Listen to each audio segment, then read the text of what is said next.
Wow, এ কি খেলা দেখাইলো মাহিদুল ইসলাম অঙ্কন। রীতিমতোই সবাইকে অবাক করে দিল এক একটা বাউন্ডারি দিয়ে। দর্শক, আজ যেন খেলতে নেমে রীতিমতোই চার ছক্কার জ্বর তুললেন খুলনার ব্যাটসম্যান মাহিদুল ইসলাম অঙ্কন, যেখানে শরীফুল ইসলামের মতো বলারকে এক ওভারেই 3 ছক্কায় আদায় করেন মাহিদুল ইসলাম অঙ্কন। দর্শক, আজ বিপিএল এর তৃতীয় ম্যাচে খেলতে নেমেছে খুলনা টাইগার্স বনাম চট্টগ্রাম, যেখানে এদিন শুরুতেই ব্যাটিংয়ে নেমেছিল খুলনা টাইগার্স। যেখানে খুলনা টাইগার্স ব্যাটিংয়ে নেমে রীতিমতোই ব্যাটিং তাণ্ডব শুরু করে দেন। যেখানে উইলিয়াম দুর্দান্ত পার্টনারশিপ করেছে, যেখানে তিনি 50-র মুখও দেখেছেন।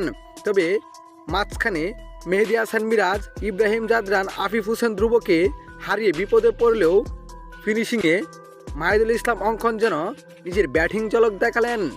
যেখানে শরীফুল ইসলামের মতো বলারকে এক ওভারে 3 ছক্কায় আদায় করেন তিনি। যেখানে 18 বলেই 50 করে বসেন এই ব্যাটার। আর শেষ পর্যন্ত মাহিদুল ইসলাম অঙ্কন ও উইলিয়ামসনের অবিশ্বাস্য ব্যাটিং তাণ্ডবে পাহাড় সমান রান করেন খুলনা টাইগার্স।